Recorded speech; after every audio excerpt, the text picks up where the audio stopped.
Hey guys, what's going on? I know that we're just a few weeks away from Madden 24. I hope you're just as excited for it as I am. Franchise mode looks promising, got a lot of great rebuild ideas already brewing, but before that comes out, I have at least one more fun rebuild I'd like to do before then, just to get us through this last month or so. So basically, here's the gist of what we're going to do today.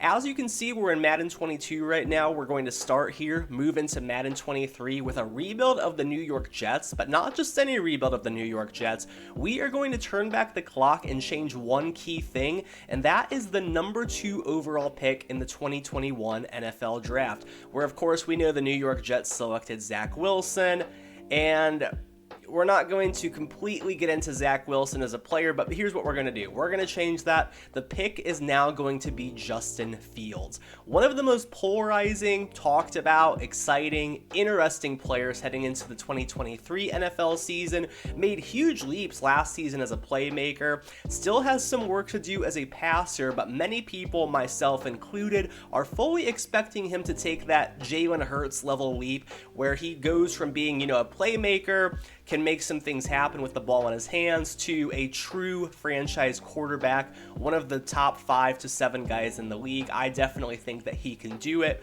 But one thing that we do know already is that he would have been a better pick than Zach Wilson.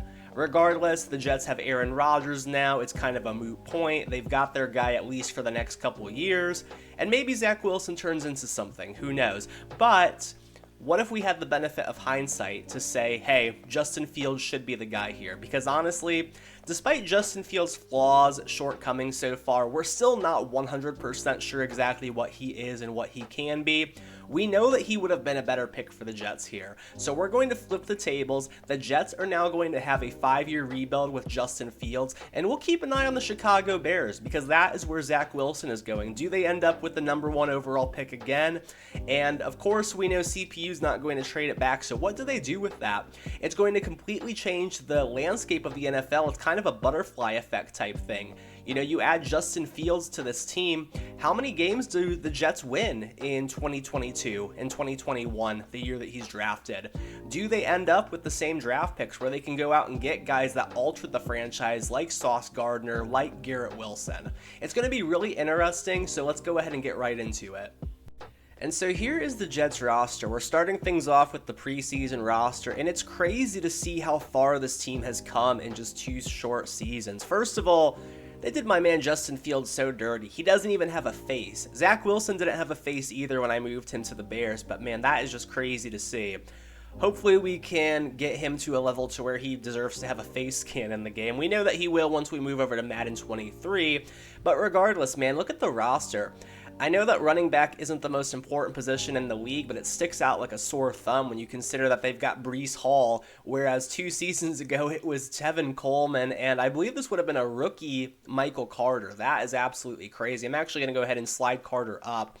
We're going to hit up free agency as well because I want to give Justin Fields everything that he possibly can get in year 1 to succeed. I don't know how Jamison Crowder ever had superstar dev. I don't remember him ever being superstar dev worthy. No disrespect to him, I just don't remember him being that guy.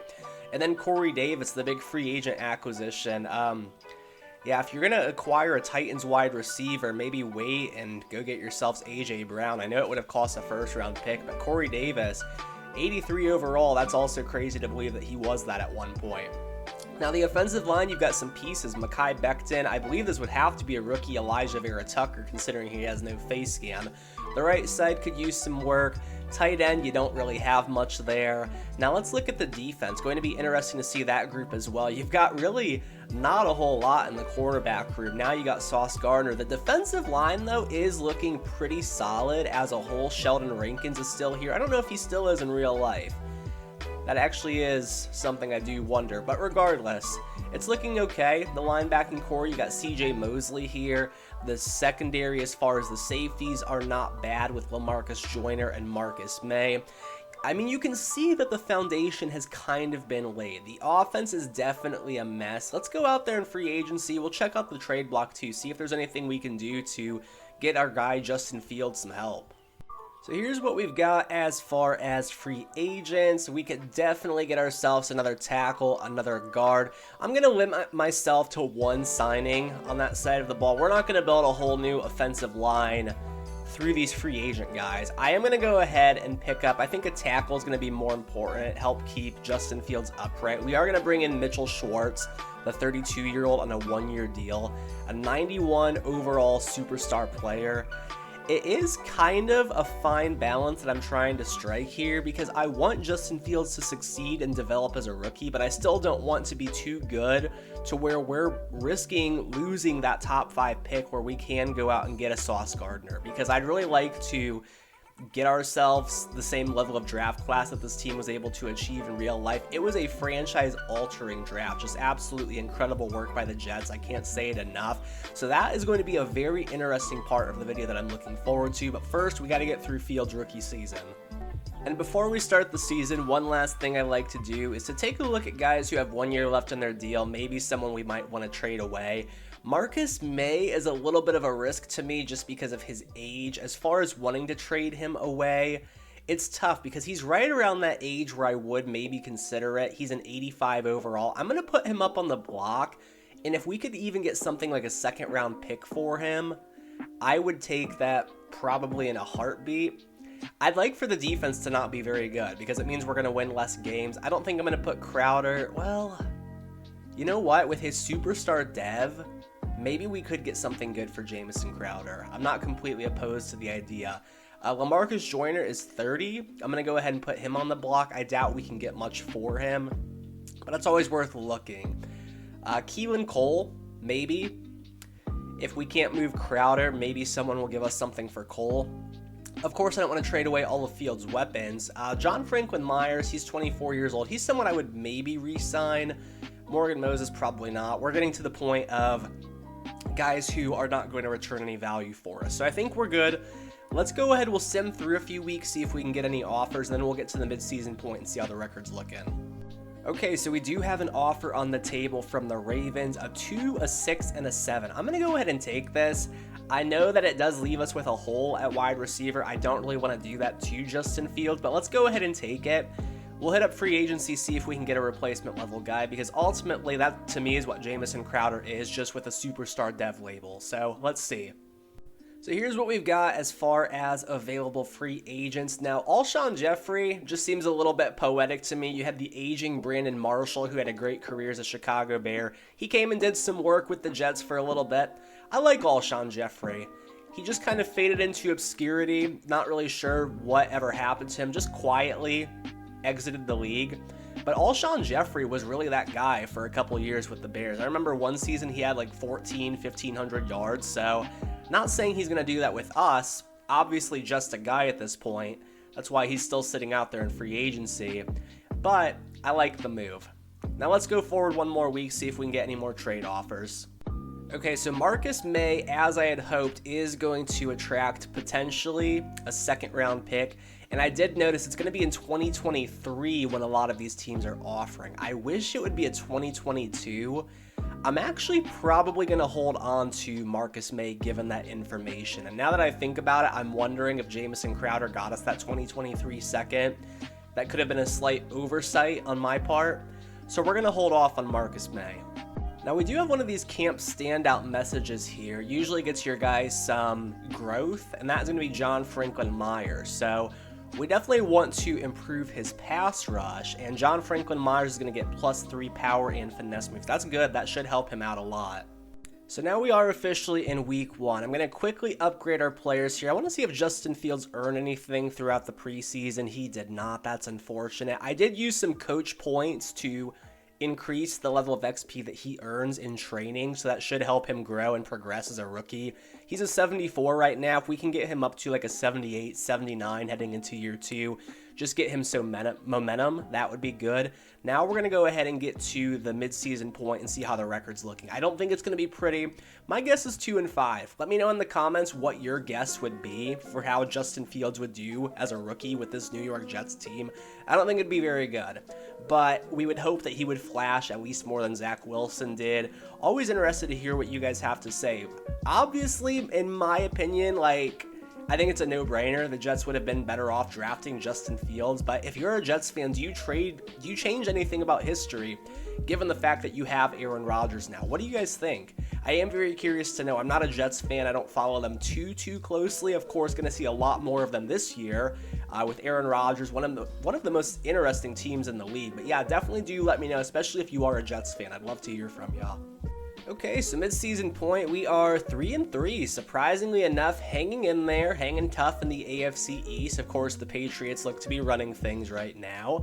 I am curious to see, though, how are the offense and the defense performing to this point? So offense is going to be 29th in the league. That's bad. Fields, his numbers are not looking good. Defense is 5th. So, you know what? I think to accomplish what I want to accomplish in year one, I think trading Marcus May is going to be the right move because our defense is excelling.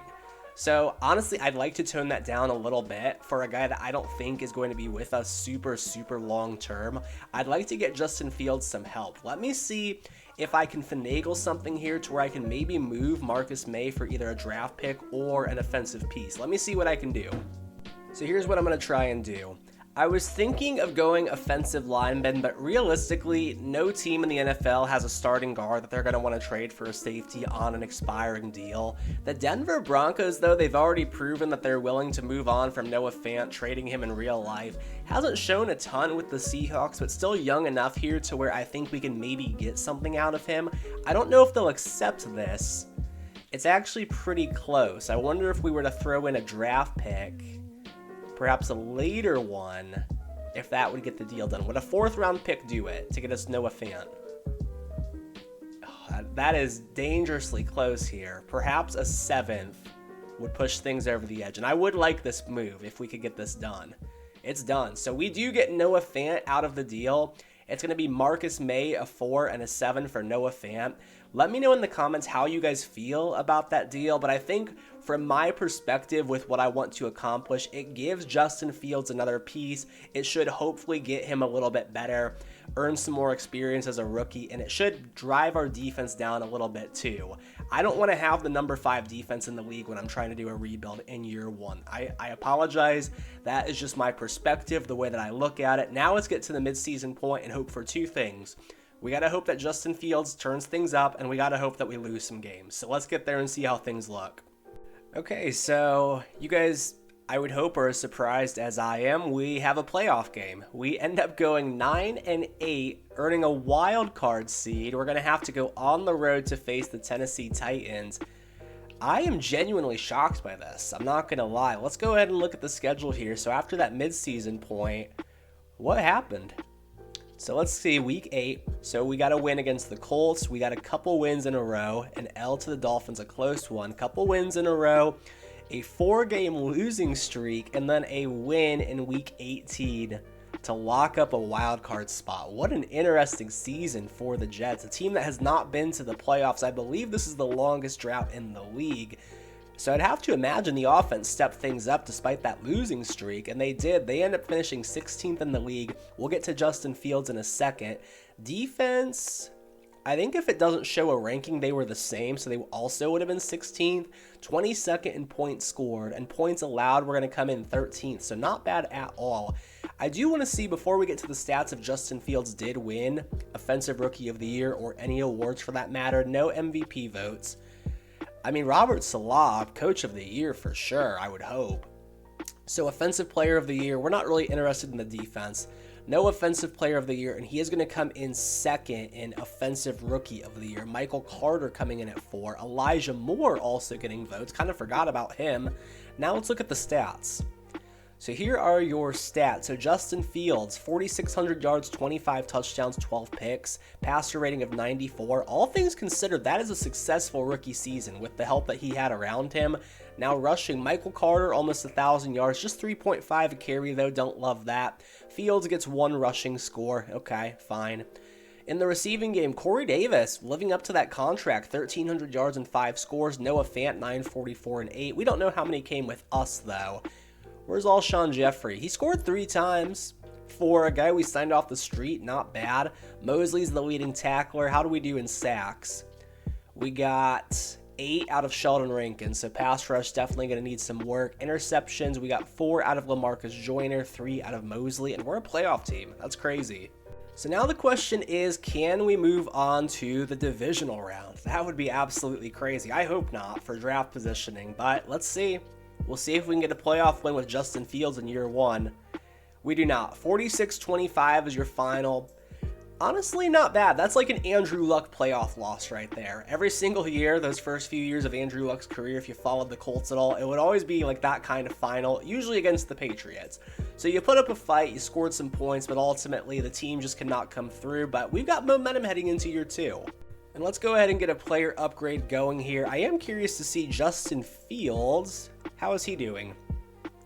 So his rating, hopefully he got some points. I would imagine he would have to, right? Where is Justin Fields? There he is. He's a 76 overall. He's going to earn 2 more points. So yeah, he will be a 78 going into year 2. And they do give him a face there. He's number 6. I don't know if I like number 6 on him. I think we'll probably change that. But again, all things considered, a successful season here for the Jets. And it's also time to consider who we would like to re-sign. So as far as contract situations are concerned, it's not going to show us our cap space until we actually click on someone. $123 million in cap. John Franklin Myers, I would like to get him on maybe like a 3-year deal. That would give him a cap hit of around 6 or so. I think that's a solid offer. And he's going to take it. Okay, so we do get John Franklin Myers locked up long term. LaMarcus Joyner can probably walk. Keelan Cole can go. Yeah, I'm not really seeing anyone. Fadakasi, I believe, went to, I want to say the Falcons in real life. Is that right? Either the Falcons or the Jets. It's one of the two. I believe it's the Falcons.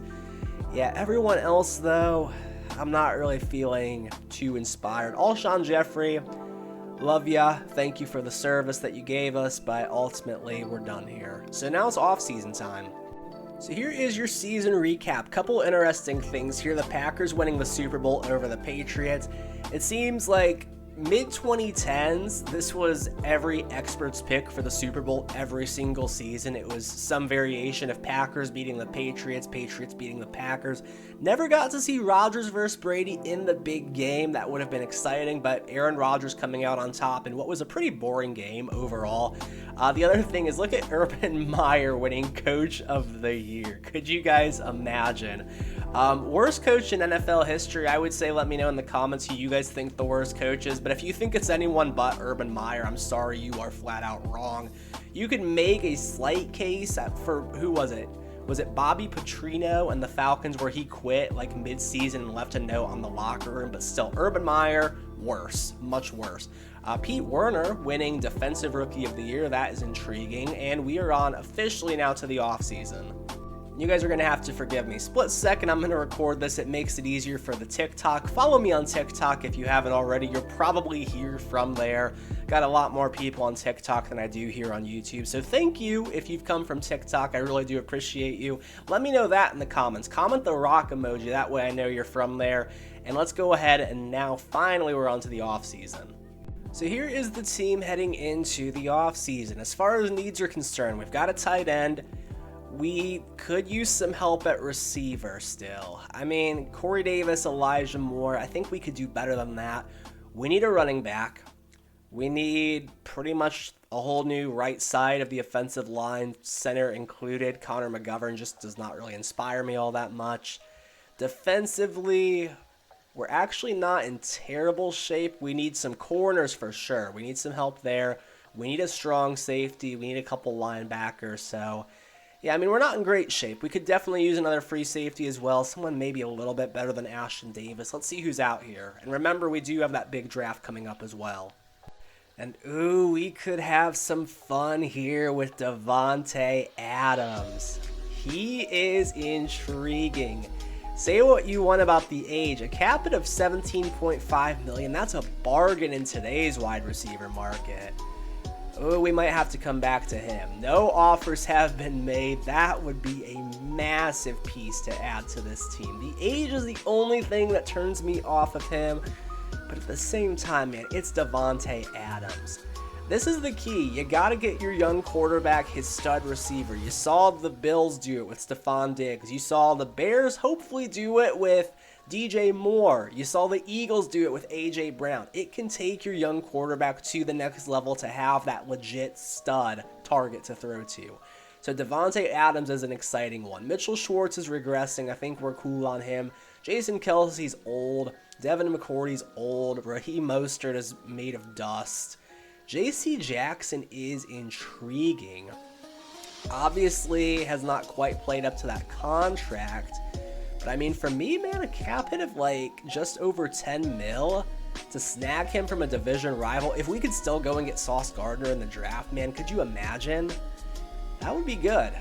We're just shy. Not shy. The Bengals are just shy of us. So I'd like to give ourselves a little bit more cushion. I would pay him like $13 million a year. And I know that cap hit will go up, but let's see if this would get us in a pretty comfortable territory with Mr. J.C. Jackson. Yeah, we're pretty good on him. Michael Gallup, not super interested. Chris Harris, absolutely not. Olivier Vernon's a no. Melvin Gordon's a no. Kareem Jackson. The thing is, we're going to move to Madden 23, and I don't know where Kareem Jackson's going to be. He's going to be hard to find. So, we don't have a kicker. And Younghoe Koo is about as good as it gets. Let's go ahead and bring him in. I like that. Tunyon's out there. Ronnie Harrison's out there. Gronk is still out there. Leighton Vander Esch could be intriguing, but he wants quite a bit of money, it looks like. There's Jamison Crowder. So we get a second-round pick for him, and there he is out there in free agency. I'm okay with some holes entering the draft. Now we're kind of getting into the just a guy territory. So now let's see if we could bring in these guys that we targeted. If we can go get Davante Adams and J.C. Jackson in free agency, that's a major win for us. I hope that we can. And as you guys can see in that left-hand corner, contract accepted for J.C. Jackson, Davante Adams, and Younghoe Koo. That is huge, man. Let's just look at the roster now and see. We're going to feel a lot better about things heading into year 2. So now on the offense, you have given Justin Fields one of the best receivers in the NFL, man. Davante Adams, that is crazy. Now imagine if we could go draft Garrett Wilson.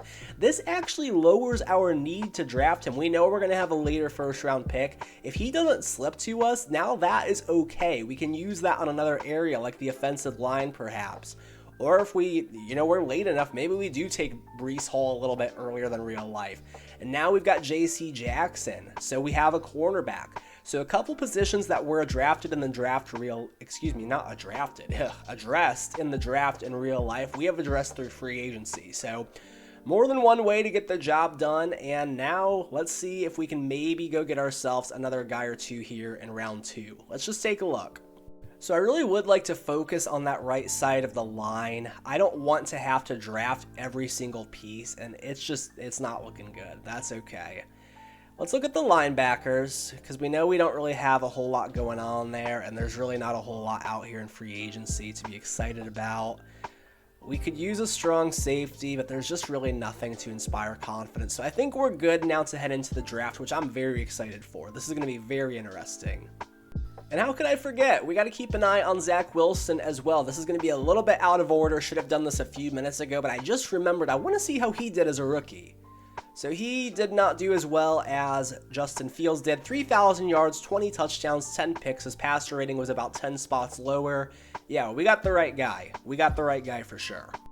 And now it is that time. Big moment of truth here. Going to be a very interesting draft. And we are picking 4th. How are we picking 4th? Let me take a look at that. I know that there was a trade. I just can't recall who that would have been with. I mean, time flies in the NFL, man. First round picks, they get moved more than ever. So it's from Seattle. That would have been what? The Jamal Adams trade? I think it would have to be, right? Yeah, I'm about 99% sure. And yeah, unfortunately, that pick from the Ravens, that is going to be in 2023. So we'll have to remember they owe us a 2023 pick when we move into Madden 23. But we're picking 4th, so that's good. That's the exact same spot we got in real life, picking 19th after that. So In theory, if we still want Sauce Gardner, he should still be there.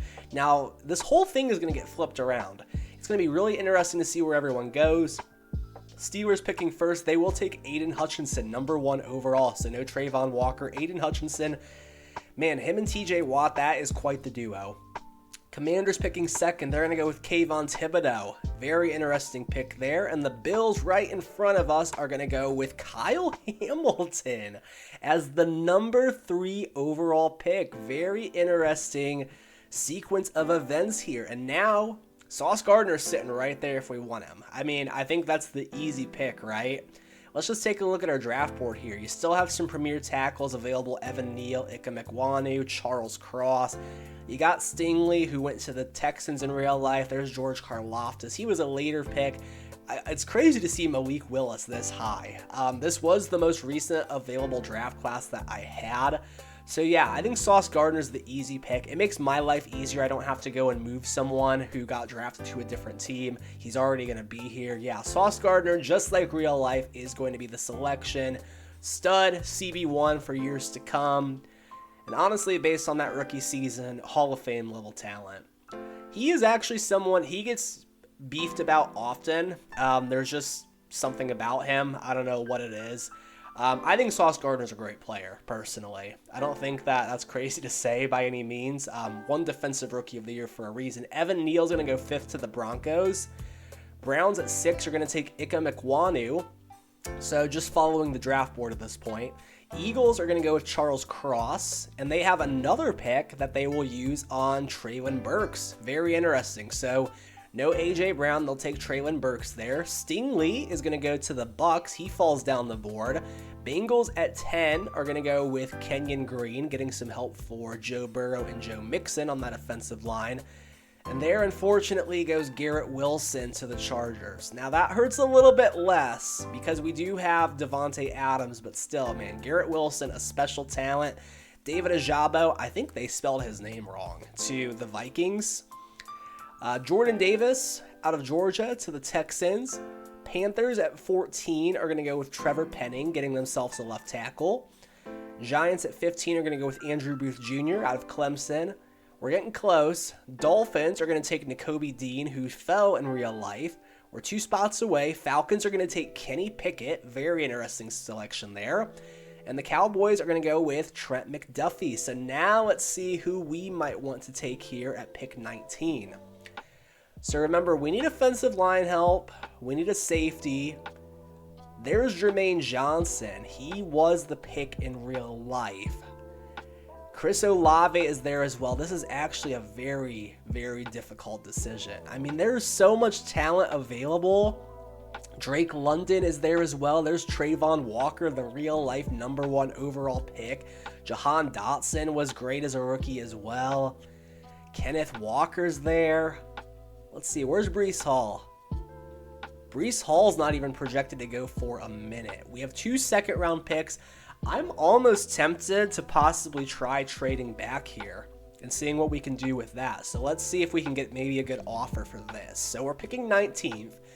I don't want to move back too far. So that's a 2023 first. Is anyone willing to offer a 2022 first? So there are, and I want a 2022 first and a second. That might be too much to ask. No, actually it's not. The Ravens are willing to offer us pick 29 and pick 61. Oh, that is tough. And then a third in 2023. I think I'm going to take it. I'm going to take the risk here. And now that's going to give us not 1 pick, but 2 to work with. So now between the first and the second, we have 4 remaining picks. Let's see who the Ravens go with. They are going to take Jermaine Johnson. That was one of our picks in real life. Jamison Williams is going to go to the Raiders. Speed makes sense. Chris Olave to the Lions. I don't like this. It's a run on receivers. That's unfortunate. George Karlaftis to the Jags. Then we've got Tyler Linderbaum to the Giants, another player I would have considered. Devin Lloyd to the Eagles. Next, we've got Kyler Gordon to the Titans. Saints are going to go with Drake London. Man, this hurts. This really hurts. Cardinals are going to go with Kyer Elam. And the Chiefs are going to select Jahan Dotson. Man, so there go all the receivers. Who's left at receiver if we want somebody? And again, I don't know why I'm so fixated on that position. I think it's just because I know real life it was Garrett Wilson. But yeah, man, George Pickens is someone. He's interesting. So in the receiving room, we've got Devontae Adams, we've got Elijah Moore, and we've got Corey Davis. That's a pretty good receiving group. But let's look and see. I got to take another look at this roster here, if it'll let me. So the draft is paused, so that's good. I don't have to worry about anything skipping us. Let's take a look and see what position we maybe want to address here. So it doesn't have to be receiver. Let's look. Running back is a spot now late in the first you could think about it. At the center spot, you've got Connor McGovern. He's no good. We have nothing at right guard, nothing at right tackle. You got John Franklin Myers. You got Carl Lawson. Your defensive line is not an immediate pressing need. You definitely need some help at linebacker. You definitely need some help. Well, you did get, no, you're fine at the corner spot. You're good there. You could use a free safety. You definitely need a strong safety. So we have needs. It's just some of these players available are so good and they don't fit our needs. Let's go back to the board here and see. I'm hemming and hawing a little too much for my own liking now. So let's see who's available. Because Trayvon Walker's still on the board, man. The real life #1 overall pick, that is crazy to me. That's a real value if we could go and get him. All these quarterbacks are falling. It's unfortunate we don't need any of them. Nicholas Petit-Frere, I wish was better. Devontae Wyatt was intriguing as a rookie. Oh, man. Let me know in the comments who you guys would take. Tyler Smith played pretty well in real life, I believe. And man, yeah, I am just struggling a little bit here. So let me think this one over.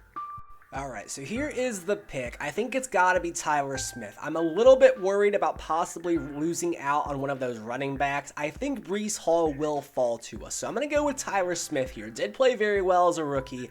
I think he's definitely worth the late first-round pick here.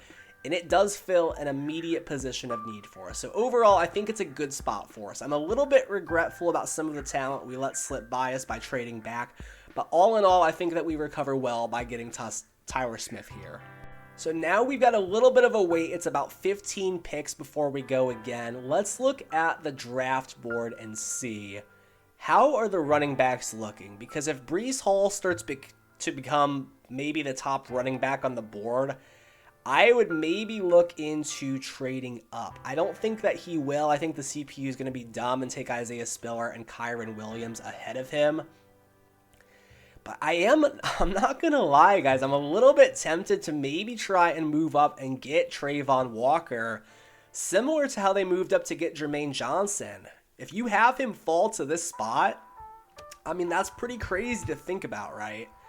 We don't really have that need, but I'm definitely tempted. I don't know. I'm conflicted. I think I'm going to let it play out because we don't have that immediate need. So I'm going to let things play out. I'm going to let the Lions take Zion Johnson. Patriots are going to take Daxton Hill. The Packers are going to take DeMarvin Leal. Oops. Oh, don't want to do that. Now the Steelers, round 2, pick 1. Do they go defensive line again? No, they go Matt Corral. Very interesting pick there. That is Big Ben's successor. Malik Willis to the Commanders. The Bills are going to take Trayvon Walker. Man, what a spot for him to go. That is crazy. Seahawks, do they go Kenneth Walker? No, they go Nicholas Petit-Frere. Should have gone Kenneth Walker. The Broncos are going to reach and take David Bell. Cleveland Browns are going to go Christian Harris. We're getting close. Now the Colts are going to go Daniel Falele. If you've played Madden Ultimate Team, let me know in the comments. This guy's been a massive pain in my neck. Dolphins are going to go with Carson Strong. That's an interesting pick there with Tua still on the roster. Desmond Ridder to the Bucs. This has been a run of quarterbacks, man. That's crazy. Bengals are going to go with Kenneth Walker. Okay. A little concerning. We just got to make sure Breece Hall is 2 spots away from us. The Vikings, I doubt they go him with Dalvin Cook on the roster. They do not. They're going to go with Jaquan Brisker. Oh, that would have been an interesting pick for us as well. And the Texans are going to go with Lewis Seam. Man, okay. So, I think easy selection here is going to be Kenneth Walker. We don't have a long... Well, he's got 2 guys ahead of him. I don't think the CPU is smart enough to reach and realize that he's the best player. It might actually not be a horrible idea to potentially wait. I mean, Jalen Petrie was pretty solid as a rookie. That'd be a reach, though, as far as value goes. Oh, this is tough. This is tough. We could go Cameron Thomas. We could go Drake Jackson. I kind of like Quay Walker. I don't know. I mean, he had a bit of an up and down rookie season. Chad Muma is there as well. Oh, this is tough. Who would you guys go right here? Boye Mafe's on the board. This is tough. Let me think this one over again. So here's what I'm going to do. I'm going to go O-line again. I'm going to go with Cole Strange. Real life first round pick of the New England Patriots. He's projected rounds 3 to 4. So yeah, maybe a little bit of a reach here. But the Patriots reached as well, and he played pretty well for them. I think we could just move him to the right side, and he'd be fine. So there's Cole Strange coming in. Normal dev, that's fine. So we get Cole Strange. And now it's time to make sure that we can get ourselves Breece Hall. So let's go ahead and see. We're going to skip forward a few spots. The Bears are going to go with Cam Thomas. We just got to hope for no running backs. We know how the Niners like to draft them. They're going to take a BDK. Falcons are going to go with Devontae Wyatt. And we got one spot ahead of us. There's no way the Cowboys go running back here. They do not. They're going to go with John Mechie. So now we can exhale and we can get ourselves Mr. Breece Hall. So we do come away with 2 players from that real-life draft class. And Breece Hall, very easy selection here. This guy is going to be an absolute stud for us.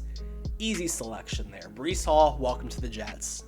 And now is the point where I'm kind of ready to skip forward a little bit. I don't want to change too much of history. We will maybe allow ourselves one more pick here. Since it's a second, we'll go ahead and do it. Let's see who is on the board for us. So, not a lot that I'm super excited about. Wan'Dale Robinson is there. Do we go with Quay? I think we go with Quay Walker. Let's go ahead, late second round pick, get ourselves some linebacking help. It's going to be Quay Walker here. And that is going to round out our draft class. We'll let the CPU handle things, but I don't think I'm going to change anything that the CPU does. I'm not going to trade any guys around just to see who they take. It'll be intriguing. Let's get to the end of the draft and see how things played out for us. So here is the draft recap, and these are the players that we're going to be moving over into Madden 23. And this is a good time for me to say, guys, if you've enjoyed what you've watched so far, if you like my videos, and you haven't already done so, please, I am just asking that you like the video, you subscribe so that you don't miss anything in the future, and that you just comment. Literally anything, every single comment makes my day. These videos, they do take time. They're fun to make. I really do enjoy doing them. I get a lot of great feedback from them on TikTok especially. I can't say enough. The people on TikTok, you guys are great. But they do take time. They do take effort. So every little thing does help. I mean, I check my stats compulsively. Like, I don't know what it is about me, but just everything, it does add up. It does add to just overall my motivation and drive for doing these. So again, thank you guys, especially if you're still here at this point. You dealt with my draft ramblings and my indecisiveness. Thank you. I do appreciate you. Literally everything. It does mean a lot to me. So that being said, let's look at our draft recap. We got Sauce. We did get Tyler Smith in the late first. We got Cole Strange. So we got 2 new offensive starters on the line. We did get Breece Hall, and we did get Quay Walker. Now the CPU, they got Isaiah Likely. That's interesting. Kellen Dyche, Tyson Anderson, Damian Pierce. Wow, look at the CPU. Smart pick from them. Sadly, he won't be actually with us. And Isaiah Palamau, another player that, I have heard of. Jack Jones as well. Jack Jones, respect to Jack Jones. Now, we got to get into Madden 23, work with this team. Give me a moment here. It's going to take a second for you guys. It's going to take, realistically, probably 30 to 40 minutes for me to do all of this. So again, that like, it helps a lot. And now, let's get into Madden 23. Okay, so here we are, finally in Madden 23. The rosters have been completed, at least our roster has. Let me go ahead and show you guys here. There is one small change that we're going to have to make, or one thing that we're going to have to deal with here on the defensive side of the ball, but here is the offense. So all of the ratings I tried to keep as close as possible to where they were, where we left off in Madden 22, just to keep things as realistic as possible. I think really the only thing is Mekhi Becton might be one overall lower. Elijah Moore might have a little bit of a boost here compared to where he was in Madden 22. But aside from that, also you got to keep in mind the faces are in here. So Justin Fields has a face, Elijah Vera Tucker has one, and so do our two rookies on the offensive line, Cole Strange and Tyler Smith. So now heading over to the defensive side of the ball, you'll notice we don't have Isaiah Palamau. And the reason for that is I did not realize he was an undrafted free agent in real life, picked up by the Raiders. So he is actually not in the game. He's not on the Raiders roster. He is not out there in free agency. Madden doesn't know that he exists at this point. So we don't have Isaiah Palamau. Now what I could do is I could just go ahead and create him. But honestly, I'm going to keep it 100% real with you guys. I don't feel like doing that. So we're going to go ahead and go out to free agency and see if we can possibly fill what right now is not a great look at safety. Also, let me reorder the depth chart here because we definitely want the rookie Sauce Gardner starting. He gets a slight boost as well. I think he was a 76 when we drafted him. I think a 78 is more than fair for, what was this, the number 4 overall pick in real life. So yeah, I think we're doing pretty good. I think everything matches up as well as it possibly can. If you guys disagree, I apologize, but let me just say, doing this and putting this together, getting all these players into Madden 23 was not the most fun thing in the world, which, you know, I didn't have to do that. Could have kept it Madden 22, but still. Let's get to free agency. So I am excited to see who's out here. It is the preseason roster, so I mean, these are guys, they're just sitting out there on the street. There's Odell Beckham. He did not sign with the team, remember, all of 2022. Had the torn ACL, wanted to sit and wait. Now he's a Baltimore Raven. You have some solid options out here. I mean, Linval Joseph, that could be a solid DT2 for us. I know we came here for a safety, but also JC Treader could be a solid center for us for this season. Let's look at the strong safety, see who's out there. You do have Landon Collins. I mean, he's got experience playing at MetLife. That could be fun. He's a playmaker. Free safety, Jason McCourty's out there. I think we're going to go ahead and bring in Landon Collins. Let's do that. We've got about $15 million in cap space. I don't want to make things too overly unrealistic. I don't want to bring in every free agent in the world. But, I mean, okay, here's what I'm going to do. I'm going to allow myself to grab one or the other. I'm going to take either JC Treader or Linval Joseph. Who's more realistic? So, Treader, he's 31 years old, 83 overall. That'd be a pretty good boost for us. Linval Joseph is 33. I think the DT position is a little bit weaker. Sheldon Rankins is a guy who has regressed. I think we left him off at like a 79 overall in Madden 22. He's one of the guys I just didn't really care to mess with their rating a whole lot. So I am kind of leaning Linval Joseph here because our linebacking core isn't the greatest. We want Quay Walker to succeed as a rookie. I want to give him all the help that I possibly can. That move might come back around to bite me. And of course I could sign JC Treader as well. We have the money for it. I don't know. Let me know what you guys think that I should do in that scenario. I think I'm going to let it go because we have who? Connor McGovern starting at center. Let's look. So yeah, it is Connor McGovern, and I think I kind of overblew his weakness as a player. He's a 77 overall. That's not bad at all. I think we made the right decision by bringing in Linval Joseph because you can see here Rankins, yeah, he's a 74 overall. Looks like we also have Solomon Thomas. It's just not good. And then at the strong safety spot, Landon Collins is going to be a massive upgrade over Will Park. So now, with that being done, let's kind of analyze the roster heading into the season. So Justin Fields, do we feel like he can succeed in year 2? I definitely think that he can. Similar to how Zach Wilson kind of had the supporting cast that I think that a better player could have succeeded with in 2022. I think Justin Fields has what he needs, and for us, he did show enough as a rookie to give us optimism that this can be the year that this team maybe surprises people. I mean, they made the playoffs. Regression is not out of the question. I mean, this team was not supposed to make the playoffs. We're not guaranteed to make it again. But offensively, your line is looking solid. You have some youth there. You've got plenty of weapons now. Davante Adams, Noah Fant, Corey Davis, Elijah Moore, and the rookie Breece Hall. Definitely excited to see what Breece Hall can do. We've got injuries turned off, so I mean, that's potentially your offensive rookie of the year right there. Defensively, feeling a lot better about the line. It's not the greatest defensive line in the world. You don't really have like any true alpha pass rushers outside of Quinnen Williams. Quinnen Williams is a force, though. You definitely have to account for him. I just don't love what we have at edge. I don't love that we had to bring in Linval Joseph. But, I mean, I would say it's definitely a top half defensive line in the league. The linebacking core, it is what it is. I think eventually we'll move on from CJ Mosley. And then who is this? Quincy Williams, I want to say. Yeah, Quincy Williams. I mean, 26 years old, 73 overall. But Quay Walker is someone who I definitely hope we can develop. The secondary is a little shallow, and I don't love what we have at safety, but definitely excited to see what J.C. Jackson and Sauce Gardner can do together. And now we do have an improved rookie message here. Week 2 of the preseason. This should hopefully give someone a boost. I'm hoping either Breece Hall or Sauce Gardner, but we will see. Oh, it's Cole Strange. Okay.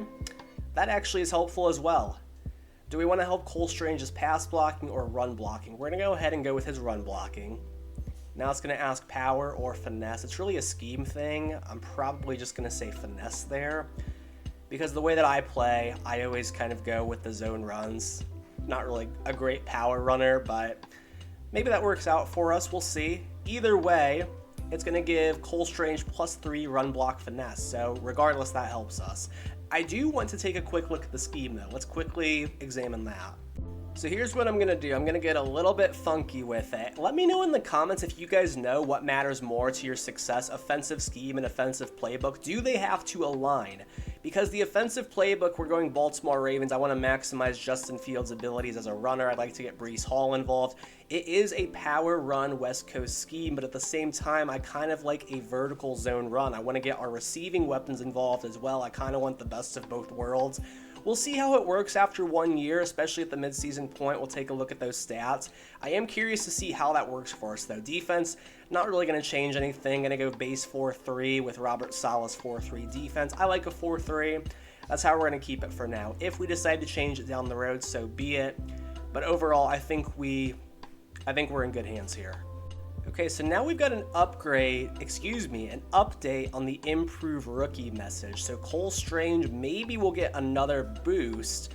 Connor McGovern is saying nice things about him. Love to hear that. Thank you so much, Connor. Glad we did not replace you with a marginally better player in JC Treader if it would just let me go. Okay, so Connor McGovern's going to continue to work with Cole Strange. Wow, that was incredibly immersive, EA. Thank you.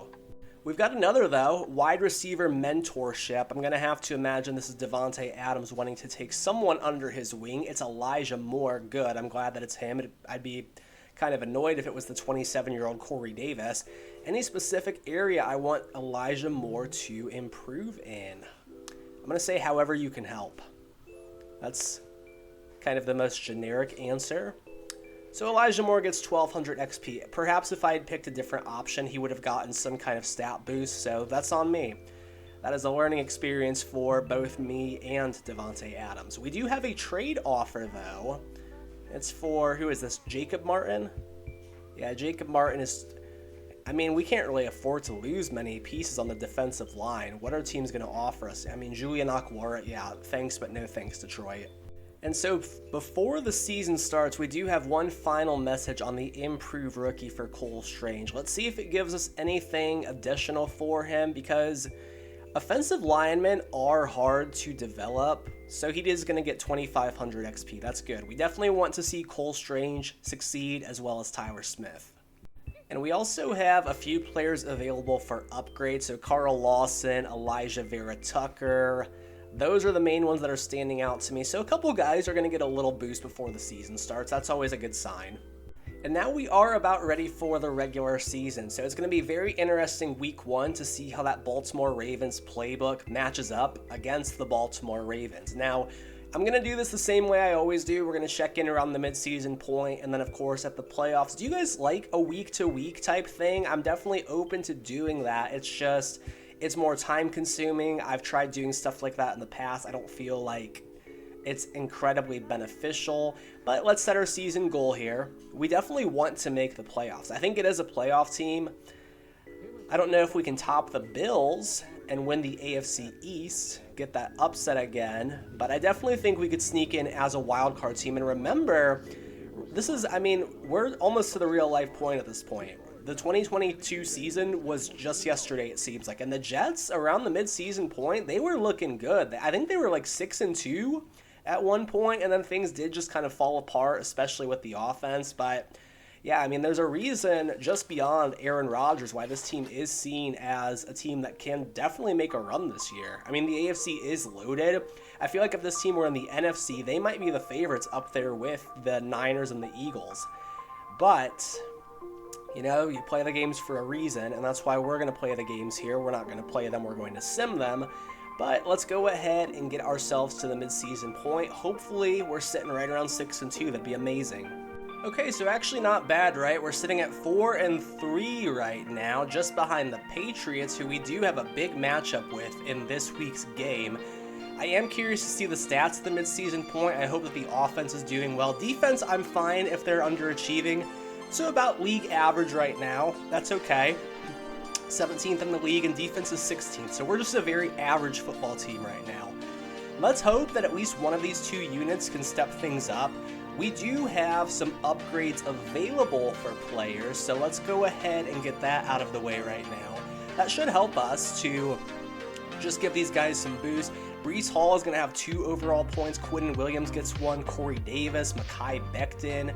So a lot of our starters are going to get at least a 1 overall upgrade. We do have some coach points available as well. Let me go ahead and spend some of those. So this season, since it's still early on, I'm mainly focused on player growth. As you guys can see here, the boost that I'm purchasing right now, this increases XP gains for quarterbacks in training by 20%. This one would count all players as a scheme fit during training. I think that earns them a little bit extra. I have 18 points left to spend.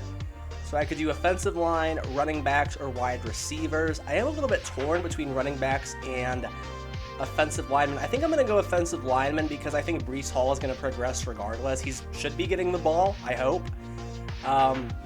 But yeah, we definitely want to make sure that Cole Strange and Tyra Smith are continuing to grow as players. I haven't seen any upgrades for them yet, so I'm hopeful that this helps.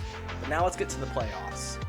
Okay, so big moment of truth here. We are about to find out how we finished the year, and we went 6-11. Okay, what the heck happened there? So we went what? Like 3-6 down the stretch, something crazy and stupid like that. Chargers are the 1 seed, that's wild. Oh man, at least we're gonna have a top 5 draft pick. Little silver lining there, I suppose, but man, yeah, that is rough. Texans are gonna be picking number 1. It is a stacked draft class. I mean, you got a lot of talent available. Just what the heck happened to us? Tom Brady leads the league in passing yards. That's crazy yet again. So our offense completely fell off the rails, 27th in the league. I think it's going to be time for a playbook change. Defense stayed right around the same, which is, I mean, about what I expected. We didn't have the greatest defense on paper. So Fields was efficient. Fields is not the problem. If you're going to have a passer rating of 108 as a second-year player, I'm not going to be too upset with you. Just the volume wasn't really there. That is the thing with the Ravens playbook, is when you run it, you're not going to have those gaudy passing stats. You're going to hope for better in the run game, which really was not all that impressive. Breece Hall did top 1,000 yards, love to see that, but yeah, not great. And 648 yards and 7 rushing scores from Justin Fields, that's just not good enough for me to really justify keeping this playbook any longer. Corey Davis was, I guess, our Devontae Adams this year, 1,200 yards and 10 scores. Crazy, good for him. Yeah, man, I'm just not super impressed by any of this. Breece Hall, the rookie, did haul in 3 receiving scores. How do we do blocking-wise? I mean, I can't imagine anybody let up more than 10 sacks with just how little we passed the ball, it felt like.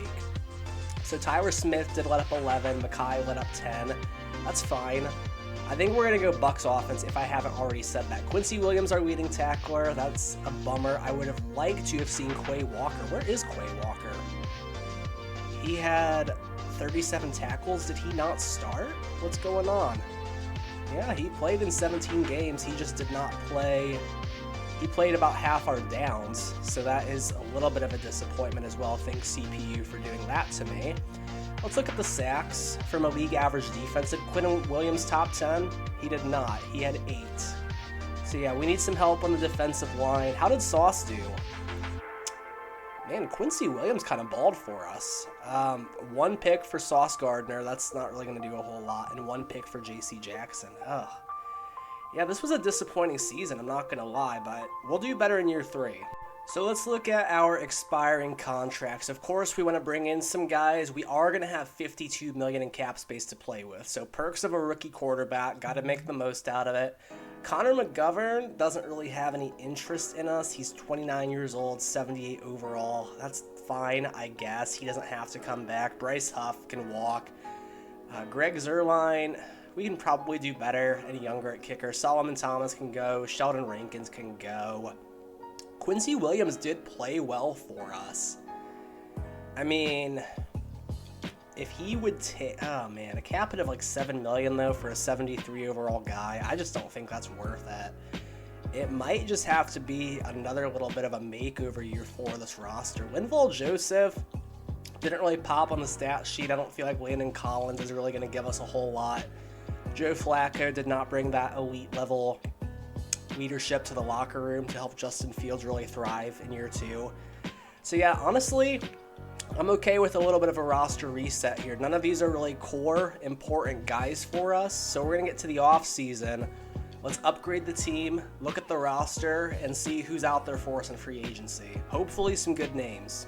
So here's the season recap. I'm going to go ahead and shrink my face for just a second. It is the Chiefs as world champs over the Dallas Cowboys. Trevor Lawrence wins MVP. Desmond Ridder wins Offensive Rookie of the Year. Interesting.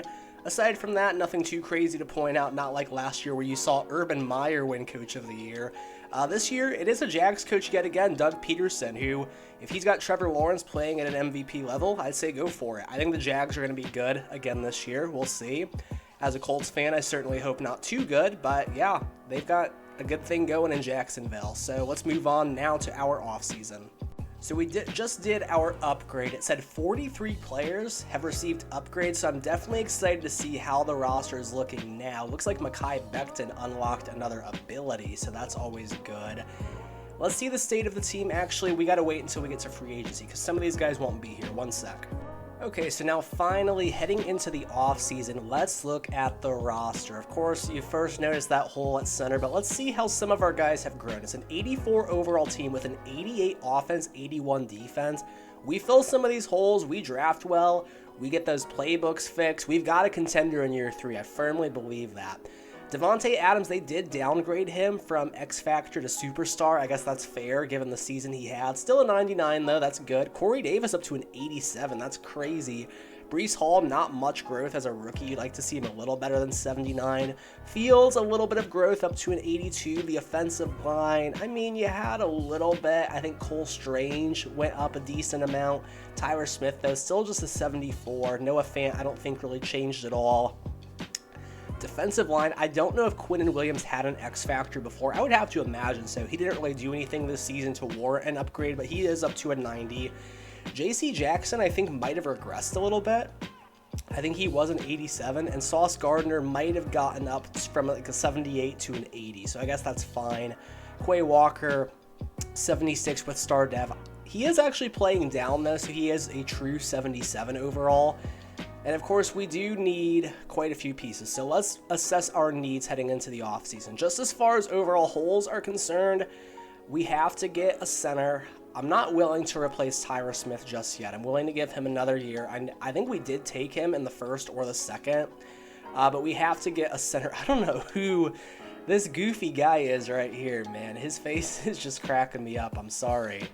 But we got to get better there. Aside from that, I don't think we really need anything on the offense. I really don't. Like, I always like to sign offensive players, maybe a fullback, just for a little bit of fun there. Although if we're changing playbooks, I don't know how much we're going to use one.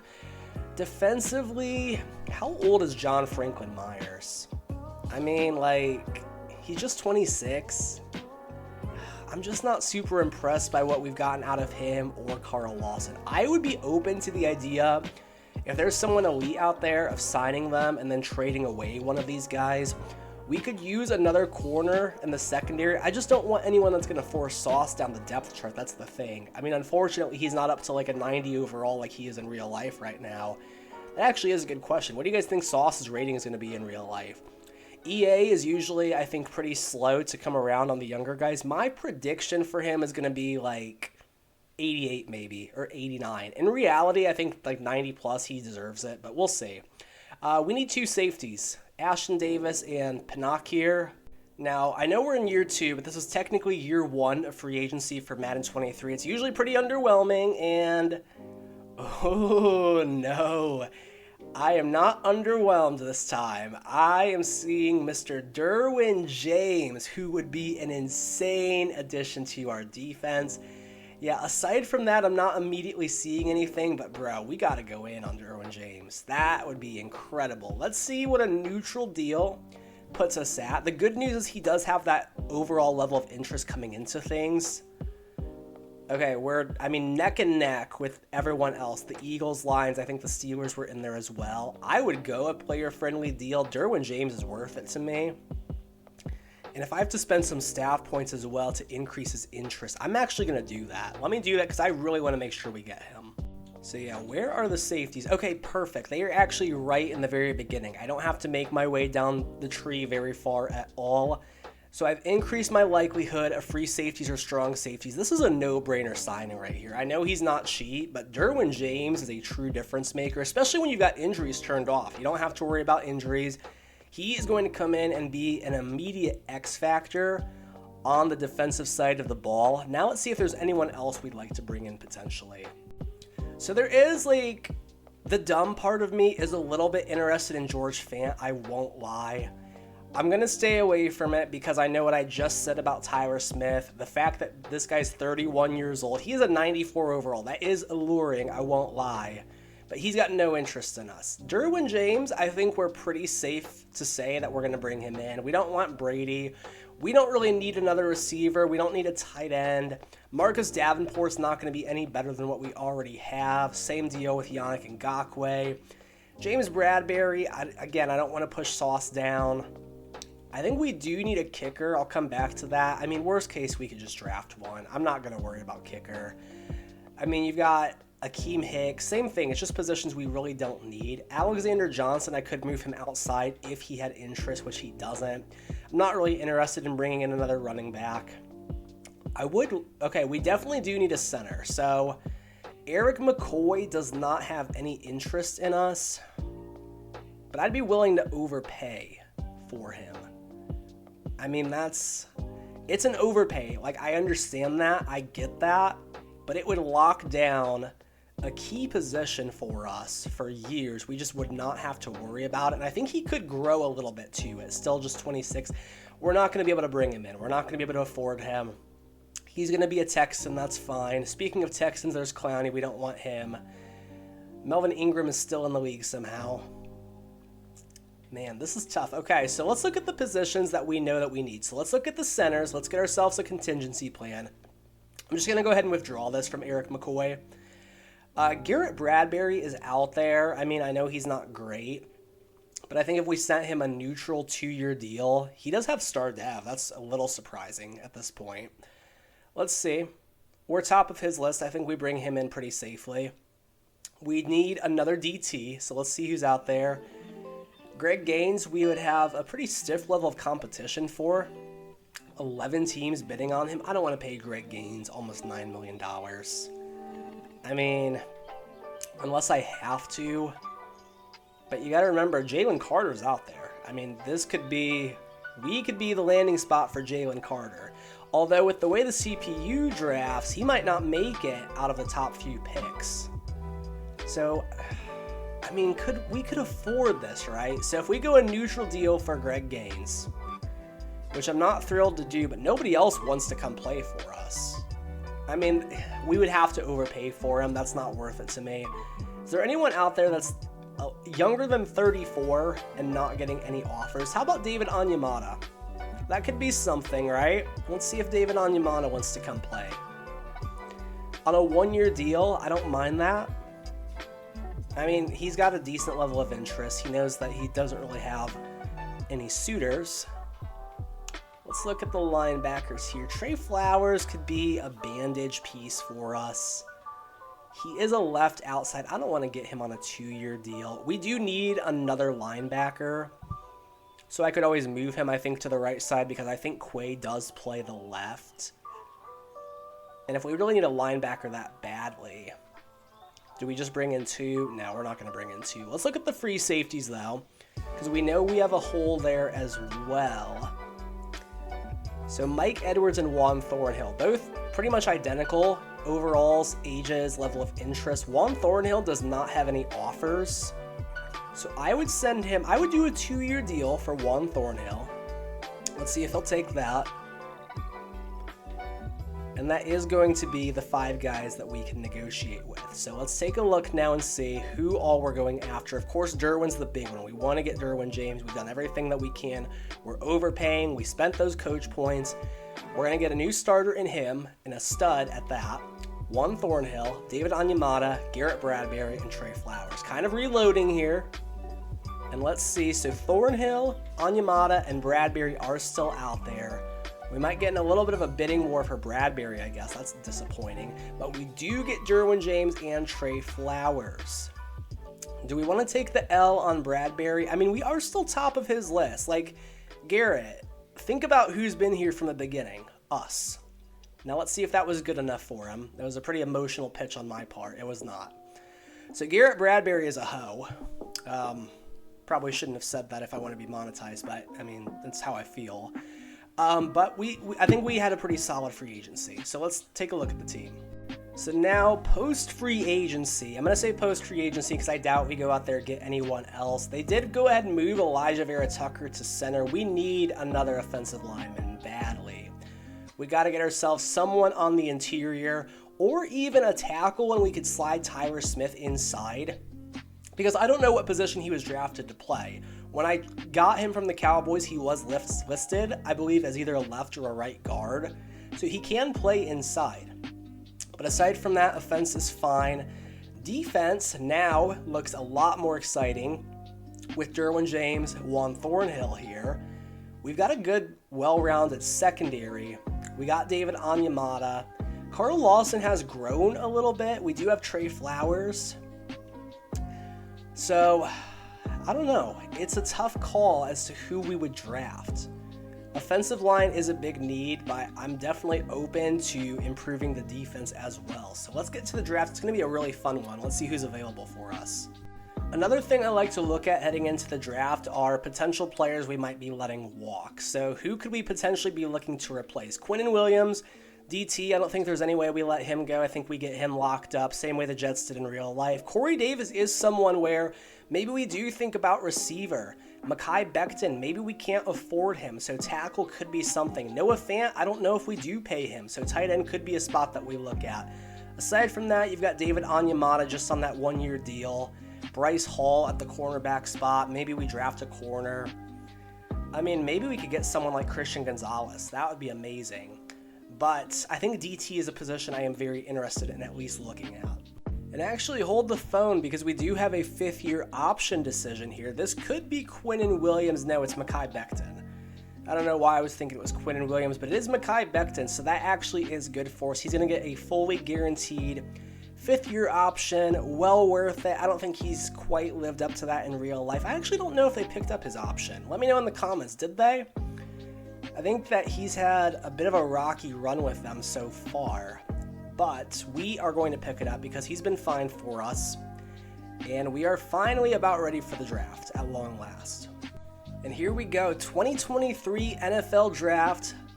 All these real-life prospects, none of whom have touched the field yet in real life. We don't know how any of them are really going to be in the NFL. The Texans, of course, are going to be picking first. I'd have to imagine this is Bryce Young. It is going to be Will Anderson. Okay, so a player they did trade up for in real life. That's fine. The Raiders are going to go with Tyree Wilson.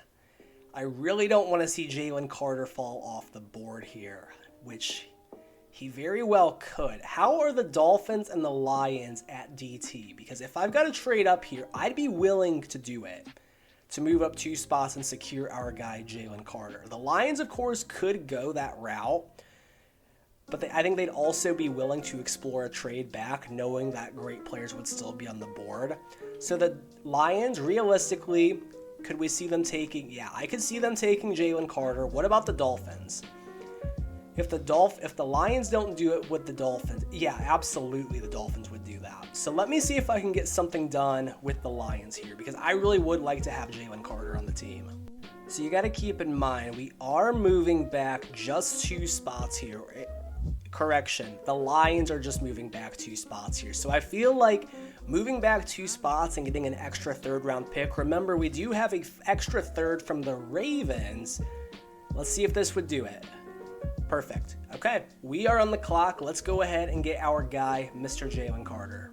And while we're here, let's look at the draft board, because who knows, we might want to trade up for another guy, depending on who's available. There's Jalen Carter right there. A's across the board, top 5 projection. I don't think he would have gotten to us. Who else we got here as far as players we would take? I would definitely be open to one of these younger cornerbacks. Shoot, if Joey Porter Jr. can somehow manage to last until the early 2nd for us, that would be amazing. I'd be willing to go Brian Branch. I'd be willing to go Nolan Smith. A lot of options here. So we're going to go with Jalen Carter.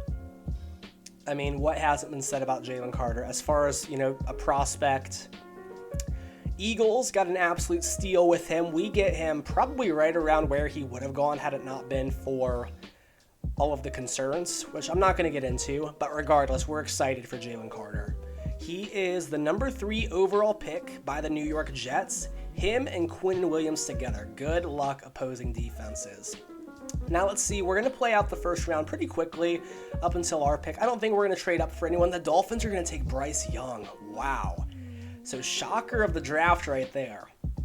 They are done with Tua. Miles Murphy to the Lions. Perhaps that's who they would have gone with regardless. Paris Johnson now to the Eagles. They're not going to get their guy Jalen Carter. Seahawks are going to go with Anthony Richardson. That is very exciting. So no longer a Colt, gets to learn behind Geno Smith. Brian Brzee, a player I might have considered at 5 had Jalen Carter been taken and we not traded up, is going to go to the Vikings. Cardinals going to go with Nolan Smith. That's a player I definitely would have liked to have seen fall. Panthers going to go with Michael Mayer, very early for a tight end. That's interesting. Peter Skoronski to the Colts. Looks like they're going to keep building around the statue, Matt Ryan, or maybe Sam Ellinger. Commanders going to grab themselves Felix Anaduke-Uzama. Brian Branch to the Falcons, a guy who slipped, I believe, in real life to the 2nd. Devon Witherspoon, great pick by the Giants there at 14. Tennessee Titans are going to go with Trenton Simpson. And now we are about halfway to our pick. So let's see if there's anyone maybe we could try and trade up again. It'd be a little bit pricier. We'd be coming up a lot. But let's see here if there's anyone we want to keep our eyes on. Crazy to see CJ Stroud still on the board. And Will Levis, since he's projected as a 1st round guy. Bijan's still there. Joey Porter Jr. is intriguing. Jackson Smith and Jigba could be fun. Broderick Jones is there. Christian Gonzalez is someone I do have a lot of interest in. Same with Osiris Torrance. I think I'm actually going to hold tight. I'm going to hold tight and hope. Osiris Torrance is kind of the guy that I'm hoping for at this point. So let's see if he makes it. So we do have the Ravens on the clock at pick 16. They're going to go with Joey Porter Jr., so he stays in the AFC North. Steelers got to be punching air right now. They are going to take CJ Stroud, so a shocker there, giving up on Kenny Pickett after 1 year. Bengals are going to get Jordan Addison, another weapon for Burrow. I don't know why I said Barrow. Broderick Jones, the pick to the Dolphins, good pickup there. Going about 10 spots later, I believe, than he did in real life. The Bears are going to go with Anton Harrison So they did go tackle in real life. They're going to go that route again. And there goes Osiris Torrance to the Lions. Man, we do that business with them. They know that we kind of lowballed them on the pick, and they're going to go and snatch our guy. That is a bummer, and there goes Christian Gonzalez. Oh, man. So the Seahawks are going to get Anthony Richardson and Christian Gonzalez in the first round. Amazing draft class there. Cam Smith, the cornerbacks are just flying off the board. Texans are going to go with Kalijah Cansey. And now do we maybe think about trading up? Let's look at it again. So who we still got here? Quentin Johnston, Will Levis, Bijan Robinson, Jackson Smith and Jigba is there. That is intriguing. Henry 2.0, but I don't think he actually went nearly that high in real life. I think whoever made this just really liked him for some reason, and I've drafted him in the past. He's been good for me. Jordan Battle would be intriguing if we didn't just go out and get Derwin James. Cedric Van Pran is intriguing, and you do actually have a decent number of center prospects. I know for a fact Ricky Stromberg is a dog, so I'm actually okay to wait on center. So do I maybe think... Oh, man, I actually am kind of considering Jackson Smith and Jigba. Maybe a trade up, and then we could try and get some value for Corey Davis. Let's just see. So realistically, I don't think we're going to have to trade up. I don't think the Bucks would take him. I don't think the Eagles would take him. I think the Bills might. So let's gamble here, and let's see if we can get a deal done with the Eagles. Okay, perfect. The Bucks are going to go with Will Levis. So let's see if we can get something done with the Eagles. Now, we're not going to be moving back down too far. So that is good. We're probably going to have to give up a little bit more than just a third-round pick, though. So let's see what we could get done with the Eagles. So they're on the clock right now, late first-round pick. We've got an early second. They're picking 26, so this is the difference of, off the top of my head, 11 spots. I don't know what the exact draft value would be. I don't want to give up our second round. Well, that'd be our second-round pick because we'd be trading up. I want to keep our third if I can because I definitely do want to get a center. Oh, this is tough. This is tough. So what if we did our second and next year's draft as well? Maybe we lowball them. Let's try our third and next year's draft. Let's try that. See if they'll budge. They are going to take it. Okay. So we have to give them a third in next year's draft, but they are going to allow us to trade up. And we don't get the Ohio State receiver that was taken in real life, but we do get his outstanding teammate, Jackson Smith and Jigba, who I think much sooner than later is going to be the best slot receiver in the NFL. I mean, this guy is just absolutely incredible. The Seahawks just did a wonderful job drafting this guy. So he's going to be our slot receiver, and I'm incredibly excited by this pick. So Jackson Smith and Jigba is a New York Jet now. Very exciting. And now maybe we could play a little bit of chess here. So a team... receiver needy, they see Jackson Smith and Jigba come off the board. Let's see where Quentin Johnston goes, and then maybe one of these teams that could use a receiver, maybe we could go ahead and move Corey Davis and get a first-round pick. So the Chargers, I think, actually could use a receiver. I know the Packers just got a couple... Well, no, those would have been rookies as well, so the Packers definitely could use a receiver. And they still have Aaron Rodgers, so let's take a look. This is actually going to be pretty interesting here. So let's look at the Chargers. So the Chargers, as far as wide receivers are concerned, they have got Keenan Allen, Mike Williams, Josh Palmer. I don't think they'd trade their first-round pick for one, but would the Packers, maybe? Doesn't feel like a very Packers thing to do, but they've got no one at receiver. So maybe, let's see how the pick plays out here. Let's see how the pick plays out. And then maybe we get something done with the Packers and get ourselves another first-round pick, which I would then maybe try and actually flip. So let's do a little bit of finagling here. So Jordan Battle is the pick. Now let's go to work with the Packers, see if they would give us their first for him. And now remember a couple things here to keep in mind. Obviously, real life, there's no way Corey Davis is going for a first-round pick. But this isn't real life. This is Madden. And in Madden, Corey Davis just topped 1,000 yards and had 12 touchdowns. He's still just 27 years old, still in his prime. The Packers don't have room for him, though. That does kind of throw a wrench in things. So they have an underperforming guy with a cap hit of around $4 million that I could maybe throw in here. What about a first and maybe Rasul Douglas? Is there anyone else that could fit the bill? Looks like Rasul Douglas is who they're paying the most as far as lower overall guys are concerned. He's their CB2. That's kind of messy. Let's see. Is there anyone else here that would make sense? 3 or 4 million. So there's Adrian Amos. We don't want him. Devondre Campbell's 30. They're not going to trade us Elgton Jenkins. I mean, Preston Smith, that could be an excuse for them to maybe move on from his contract, free up some space for them, and we could use a linebacker as well. So that actually could be a win-win. So they get to unload Preston Smith. We get his services for a short period. We get a first-round pick, and they're going to get Corey Davis. I think they take this. They don't. Of course they don't, because they're stupid. Maybe we throw in a later pick. Maybe we throw in like a fourth. Maybe a fourth and a fifth. How about a fourth and a fifth? Would you do it?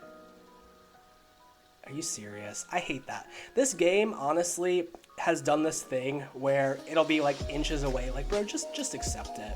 This is why I'm glad Madden 24 is going to have those extra trade spots. And look at that. The bar is all the way green, bro. Grow up.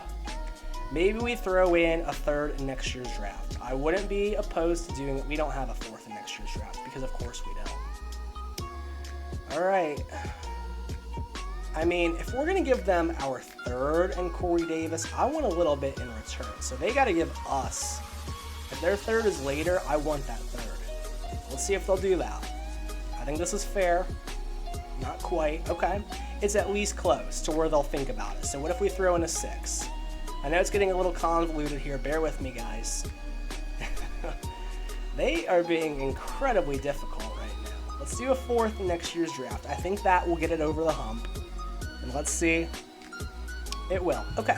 So we're going to get their first round pick. We get Preston Smith, and we get their third. We're basically swapping thirds to get a first, and we're giving up Corey Davis, who we just replaced with Jackson Smith and Jigba. Overall, I think this is a net win for us.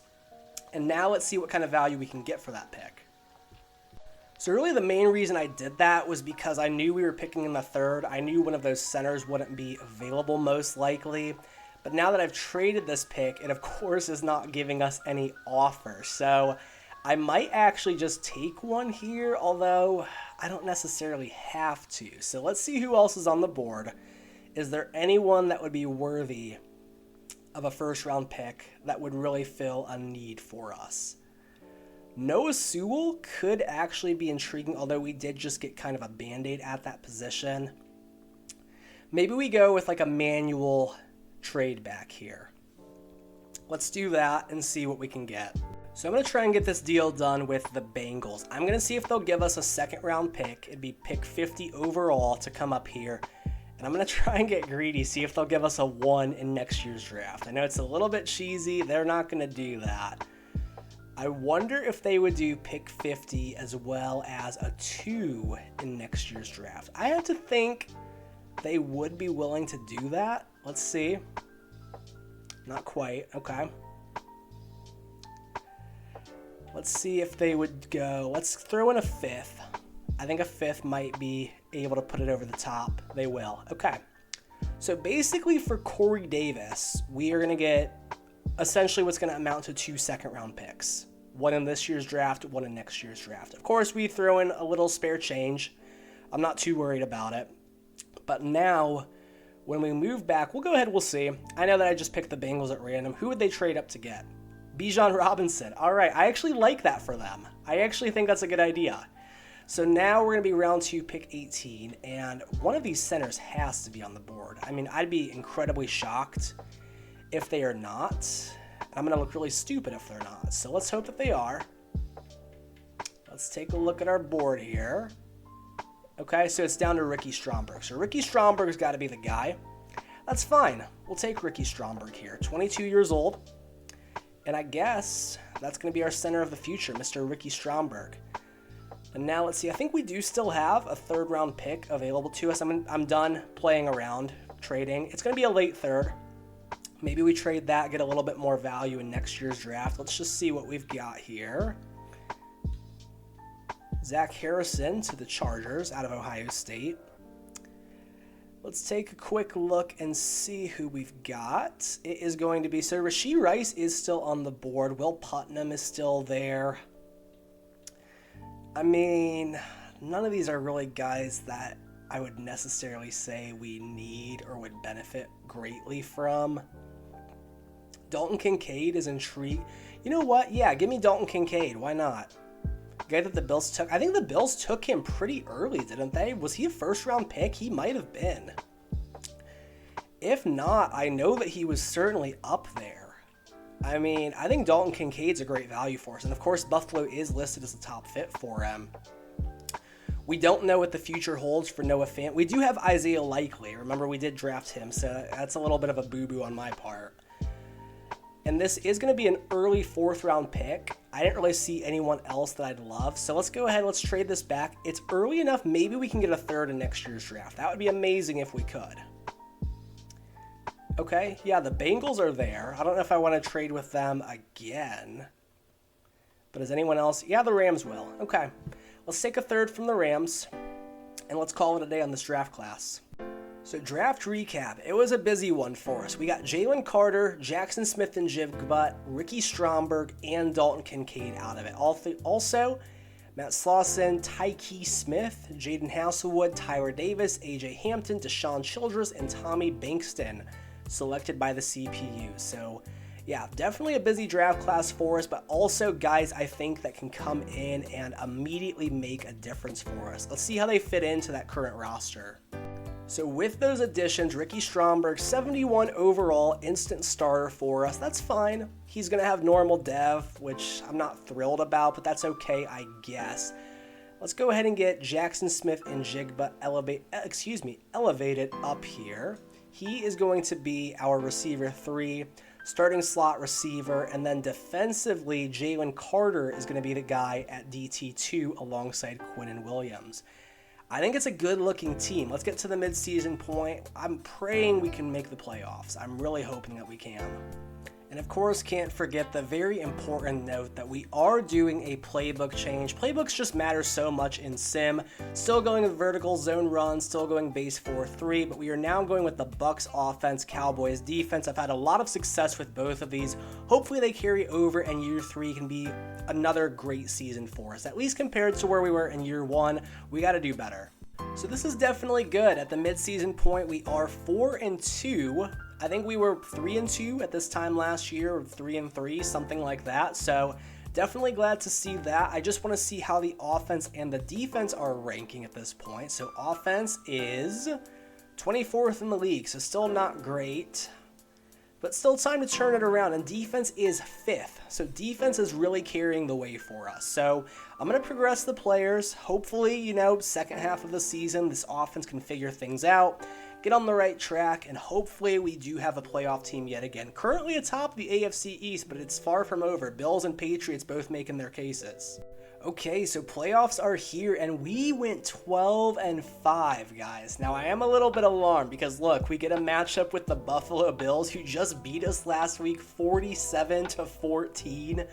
That is not a good sign. I gotta hope that we were resting our starters, but of course we know EA isn't smart enough to rest starters, so no, we know they were probably playing.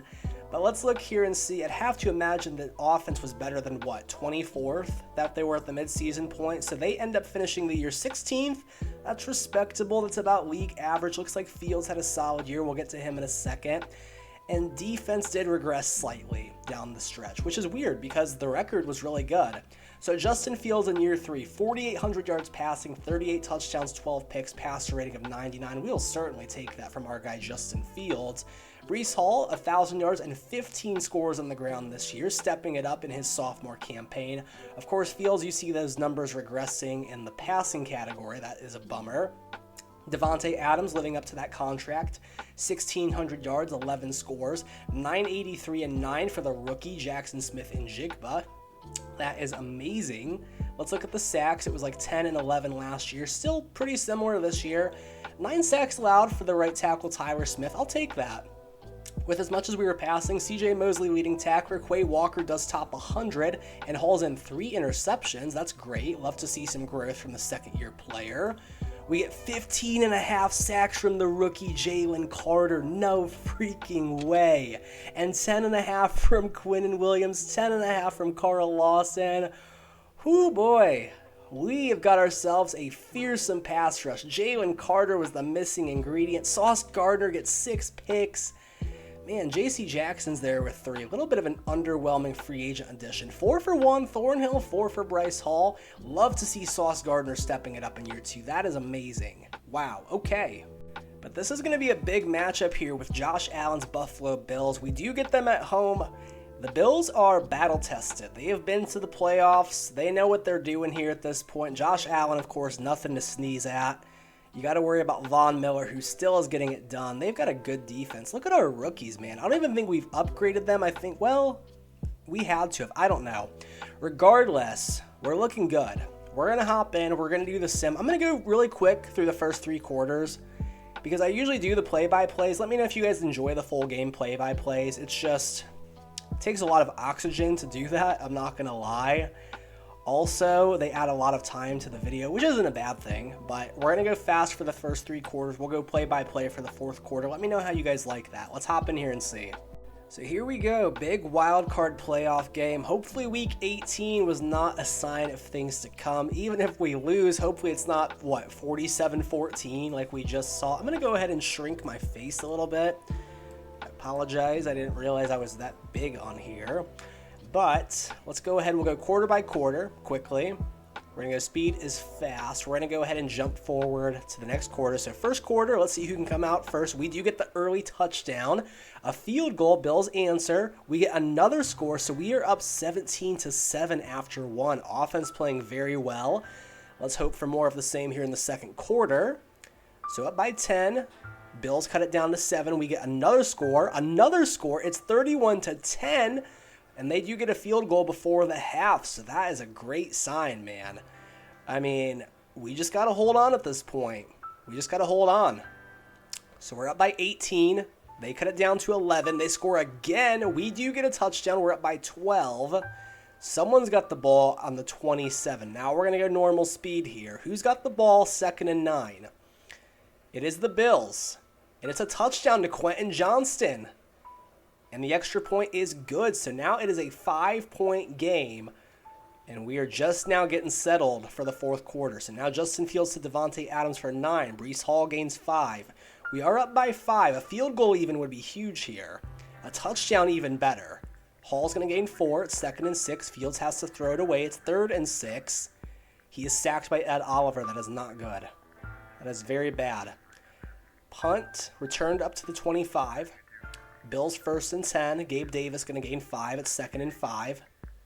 Davis again for 6. Bills are going to score on this drive, I guarantee. There's Quentin Johnston for 13. Allen's going to throw it away. It's 2nd and 10. Hits Khalil Shakir for 16. They're moving. They're at the 34. Singletary gains 3. They're at the 31. Throws it away. Big 3rd and 7 here. Penalty against the offense. It's going to be 4th and 7 somehow. I don't know how that works. Allen is going to get the first down just barely with his legs. He throws it away. It's 2nd and 10. Dan Arnold gains 8. It is 3rd and 2 at the 16. Quentin Johnston again for 5. We're at the 11. Singletary gains 4. 2nd and 6 at the 7. And Will Mallory is going to give the Bills the lead. They go for 2. They don't get it. They have come back from down 18 at half. They now lead by 1. 39-38. Jets, what are you going to do? Fields gains 6. 2nd and 4 at the 31. Throws it away. It's 3rd and 4. You can't go 3 and out here. Devontae Adams gains 29. We're at the 40. Wow. Sacked by Greg Rousseau, of course. 2nd and 19. Throws it away. It is 3rd and 19. This is bad. Hits Adams for 10. 4th and 9 at the 38. And Riley Patterson is going to give us the lead back. It's 41-39. We are only up by 2. This is not good. I don't like this. 2:12 to play. Allen throws it away. It's 2nd and 10. Gabe Davis is going to get 29. Of course he is. And we are inside of the 2-minute warning. Bills at the 46. Singletary gains 6. They're about in field goal range. Singletary gains 7. Definitely in field goal range. We're going to start using our timeouts. He gains 2. It's 2nd and 8. Another timeout used. He gains 5. It's 3rd and 4. He gains 6. Bills are in field goal range. They've got 1st and 10, and they're going to be able to wind down this clock. And we have just choked away an 18-point lead. It's 4th and 12, and the Bills, with horrible clock management, are going to give us 45 seconds to go. So it's 42-41. Bills back on top. We have time. Noah Fant gains 13. 38 seconds left. We're at the 38. Smith and Jigba gains 15. We're at midfield with 30 seconds to go. Fant gains 16. We're in field goal range. Oh my goodness. Elijah Moore gains 25. Get the points. Throws it away. 13 seconds left. And Riley Patterson is going to drill it. We are up by 2 with 9 seconds to play. What do the Bills do? Allen throws it away. 3 seconds remaining. Drop by Johnson. Last play of the game. It's over. Oh my goodness, guys. What a fourth quarter that was. Wow. We got to see the quarter-by-quarter breakdown here of the score. Let me move my face a little bit more. Oh my goodness. That is classic EA clock management right there, though. I mean, the Bills could have easily sealed it, but they don't. Let's look at the highlights. And there's your score by quarter. I don't like that, layout. So yeah, the Bills scored 29 points in the second half. Furious comeback. What a finish, man. That is absolutely crazy. Let's look at the player stats really quick here. So Justin Fields, 5 touchdowns and 3 picks. Josh Allen, 4 touchdowns and 3 picks. What is going on in this game, man? Not a whole lot going on in the run game. Singletary does score. Devontae Adams, 145 in a score. Gabe Davis, 158 in a score. Wow. Noah Fant scores twice. Let's look at the defense. Let's look at the sacks and the picks, and we'll move on. Ed Oliver gets 2. Greg Rousseau gets 2. Carl Lawson gets 2. Who is picking it off for us? CJ Mosley, Juan Thornhill, and JC Jackson. Okay. And wow, we are on to the divisional round after what was an amazing game right there. And now let's see who we get in the divisional round. It should be another home game, I think. With the record that we have, it is. And oh my goodness, it's the Chiefs. Oh no. Okay, so we got to go up against Mr. Patrick Mahomes himself. That is going to be a whole lot of fun. I think this is where the road ends for us. They have the number 9 offense in the league. I just can't help but feel like that's a little deceiving. Can we get past the Chiefs? Let's find out. Now, what I will say, guys, is that if we can make this happen, we're going to be a hard team to beat moving forward, because we are going to have to maybe go up against the 14-3 Pittsburgh Steelers. But then on the NFC side, I'm just not super impressed. I mean, if you can take down Allen and Mahomes in a single playoff series, although this is kind of the story of the Jets, right? Didn't they have a lot of years in the late 2000s where they would take down Peyton Manning or Tom Brady, and then they just never could quite get to the big game? Oh man. Okay, we're going to go quarter by quarter again. Let's hope for a fast start and a fast finish, just like last time, except for the finish. Okay, so next quarter. So Chiefs are going to hop out to an early lead. Looks like they got a touchdown on the opening drive. 7-0. Someone does have the ball on the 20, though, and it is the Chiefs. Of course it is. Okay, so they're probably about to go up 14-0 here. That's great. Yep, 14-0. Can we answer? No, it's not looking like it. Yep, we get a score. They get a field goal, and we are down by 10 entering the second half. That's about what I expected. But we got to get ourselves back in this. Can we do it? Yes, okay. We are in within a field goal, so we have kind of climbed our way back into this from down 14-0. Now it's time for the fourth quarter. Someone's got the ball at their own 34. So about the start of a drive, it's us. Elijah Moore is going to gain 11 out to the 45. Adams going to get us past midfield to the 48, 2nd and 3. Hall's going to gain 7. We're at the 41, 1st and 10. Fields throws it away. It is 2nd and 10. Adams gains 9. You're in field goal range. 3rd and 1. Isaiah Likely will gain 16. We're at the 16. Carter's going to gain 5. We are at the 11. Carter gains 2. 3rd and 3 at the 9. Fields throws it away. It is 4th and 3 at the 9. And we will take the points. I might have gone for it there, honestly, but the game is tied now. 4:35 left to play. Touchback Chiefs. Edwards-Helaire is going to gain 7, 2nd and 3. Mahomes will throw it away. It is 3rd and 3. He hits Hardman for 29. They're at the 39. Edwards-Helaire gains 7, 2nd and 3 at the 32. Juju gains 6. They're at the 26. Edwards-Helaire is going to gain 18. They're at the 8. 1st and goal. Clyde Edwards-Helaire has a receiving score. It is 24-17 after the extra point. 2:57 left in the ballgame. We're down by 7. Touchback, 1st and 10. Throws it away. It's 2nd and 10. Noah Fant gains 23. We're at the 48. Fields will throw it away. It's 2nd and 10. Adams gains 17. We're at the 35. Fields will throw it away. 2nd and 10. Moore will gain 6. It is 3rd and 4 at the 29. Michael Carter will gain 8. It's another 1st down. We are inside of the 2-minute warning at the 20. 1st and 10. Fant will gain 7. We are at the 13. Sacked by Mitchell Agude. 3rd and 12. Touchdown Braxton Berrios. And the extra point is good. This game is tied. Minute 33 left to play with the absolute last guy in the league you want to have the ball in the situation. 1st and 10, if you're the opponent, of course. 2nd and 10, it is intercepted by J.C. Jackson. No way. Hall's going to gain 3.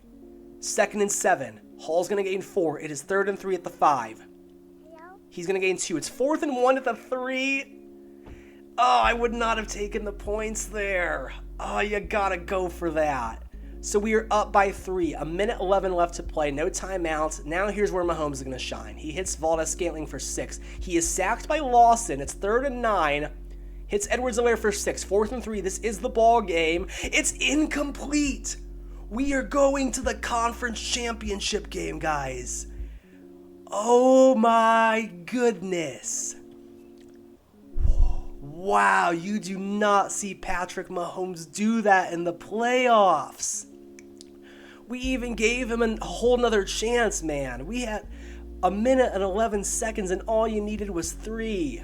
You threw the pick before then. Wow.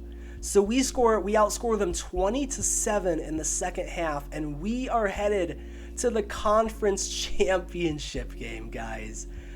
Wow, and Justin Fields outpasses Patrick Mahomes.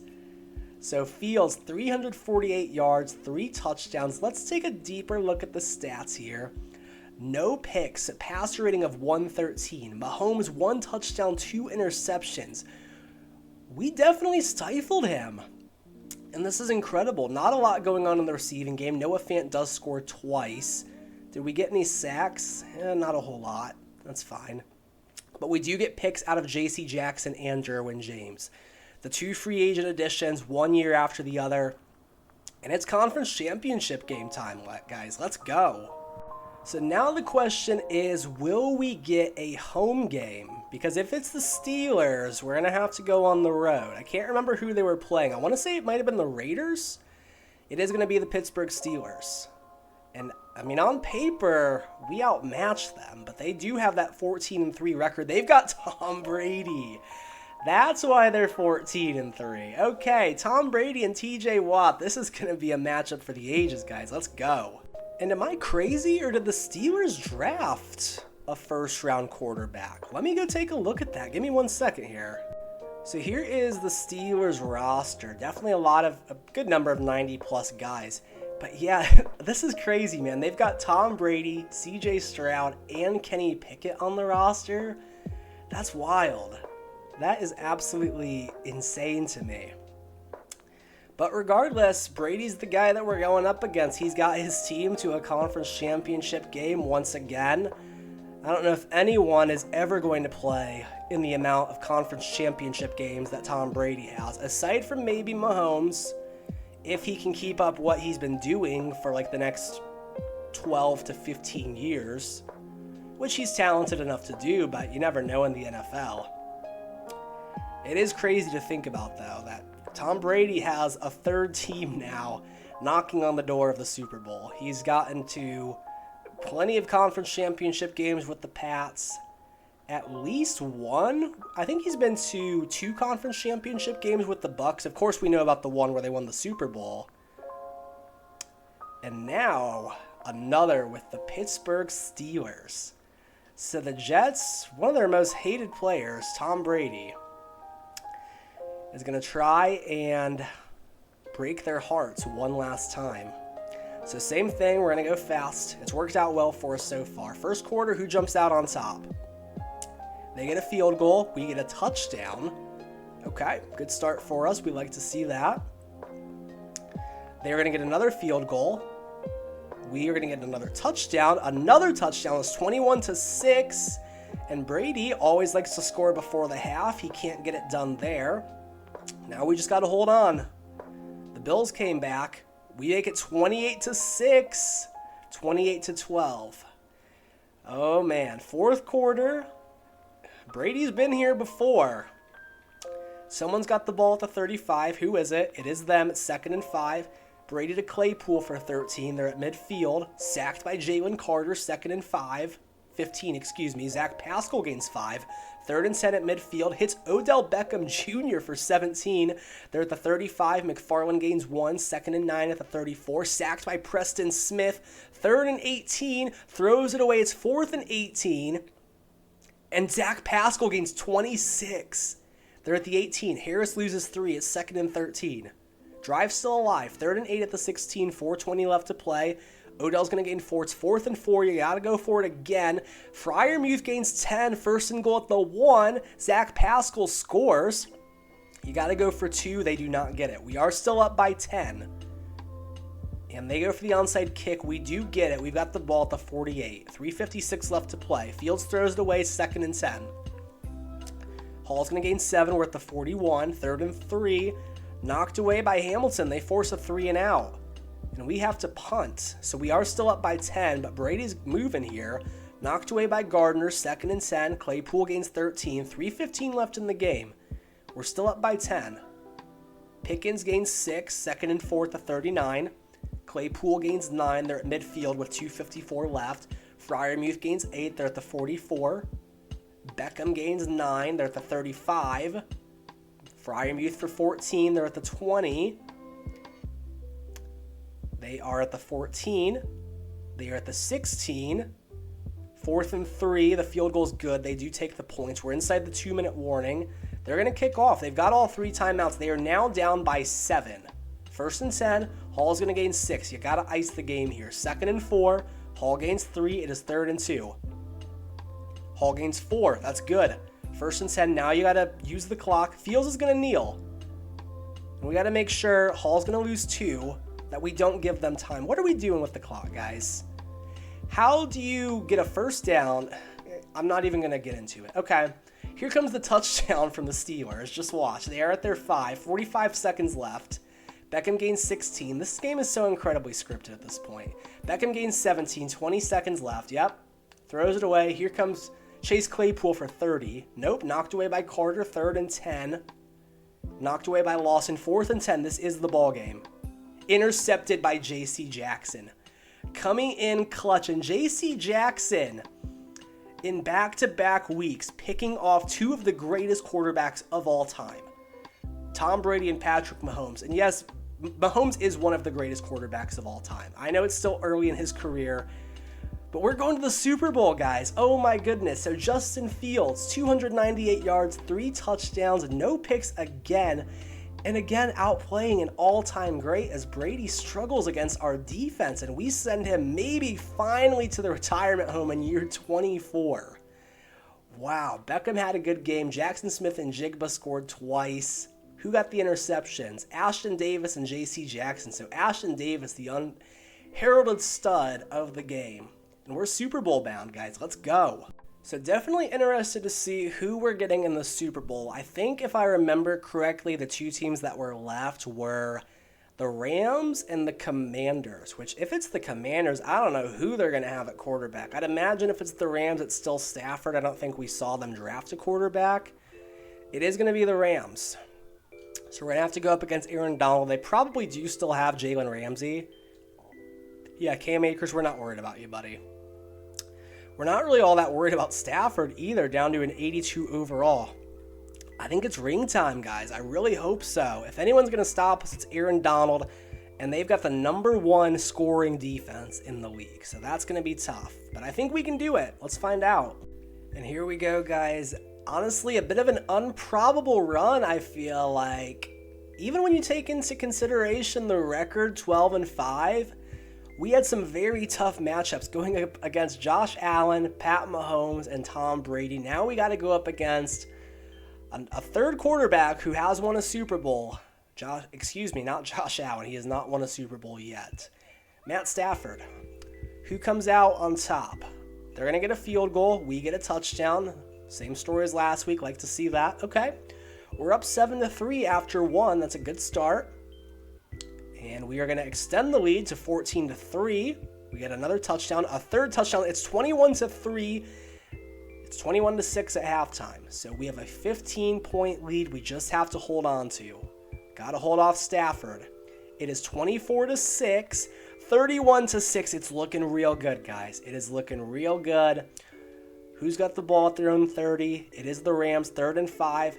Akers is going to gain 7. We're up by 25. I think it's a safe lead, but you never know in these sims. Crazy things happen. 2nd and 10.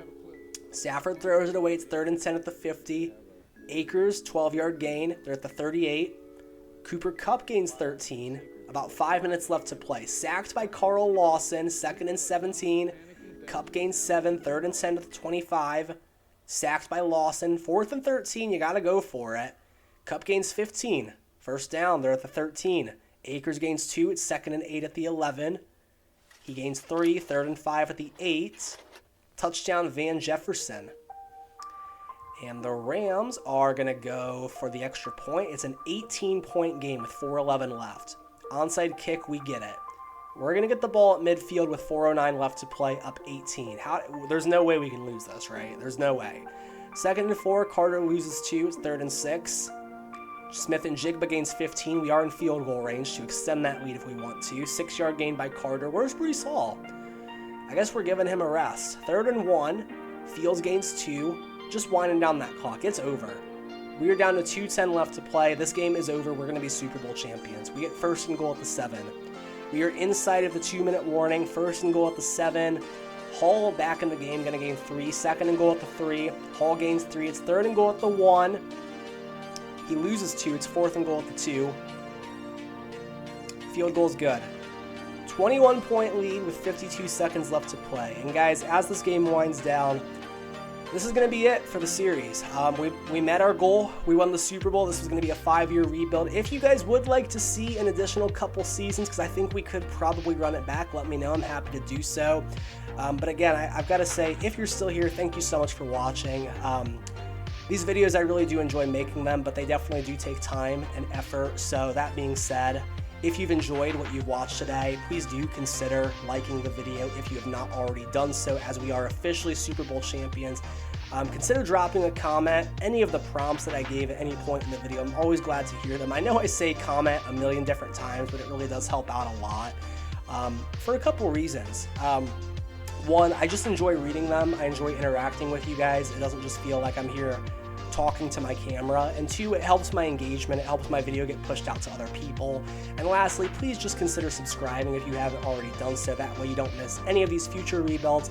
Definitely excited for Madden 24, but we had a lot of fun with this rebuild here today in Madden 22 and Madden 23. Really quickly, we will look and see who is your Super Bowl MVP. It is Justin Fields, 330 yards, 4 touchdowns, no picks. This guy has not thrown a pick since the wild card round. Can you believe that? A Joe Flacco level run from a guy who is much better than Joe Flacco ever was. No disrespect to Joe Flacco as we end the video, but thank you guys again, and I will see you in the next video.